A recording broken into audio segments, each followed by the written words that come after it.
Presuda donosi nove dokaze. Pravne implikacije na Srbiju su velike. Ono što slijedi su pojedinačne tužbe. Majke Srebrenice već su najavile kako postoji mogućnost da tuže istočnog susjeda za nadoknadu štete, kao što su to učinile i sa Nizozemskom. Imamo dobre advokate, vjerovatno ćemo to tako uraditi i prema Srbiji.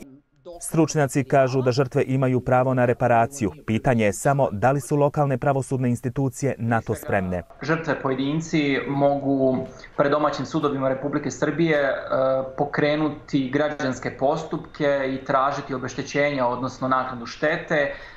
I to su direktno oštećene osobe konkretnim krivičnim djelima, konkretnim međunarodnim zločinima.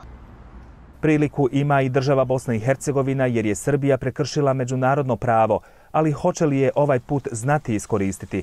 Mogućnosti je nekoliko. Bosna i Hercegovina kao država može zahtijevati obeštećenje od Republike Srbije u konkretnom primjeru i kontekstu. Tako da, evo, to su neki, naravno uvijek se može i diplomatskim putem, diplomatskim kanalima od predsjedništva BiH preko Ministarstva vanjskih poslova zahtijevati razgovori, odnosno izravni diplomatski pregovori sa Republikom Srbijom. I naravno uvijek je između dvije države moguće doći do izvansudske nagodbe. Mislim da je to jako malo vjerovatno u kontekstu međunarodnog prostora za tužbe, to je već pokušano i 2 puta i vidjeli smo jedan vrlo loš politički pristup i politizaciju tog postupka i na kraju jedan fijasko u smislu međunarodnog ugleda Bosne i Hercegovine. Presuda je važna i sa historijskog aspekta. Na osnovu utvrđenih činjenica u sukobu je učestvovao i tadašnji sami vrh Srbije.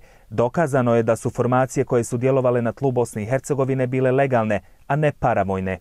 Ali ovo u svakom slučaju jeste historijska presuda u smislu toga da je vrlo jasno precizirana uloga službe državne bezbjednosti Srbije i udruženi zločinački poduhvat u kojem je učestvovao Slobodan Milošević. U tom kontekstu to je jako značajno jer u bitnome definiše tu ulogu i posebno što je taj udruženi zločinački poduhvat trajao cijelo trajanje rata od 1992. do 1995. godine.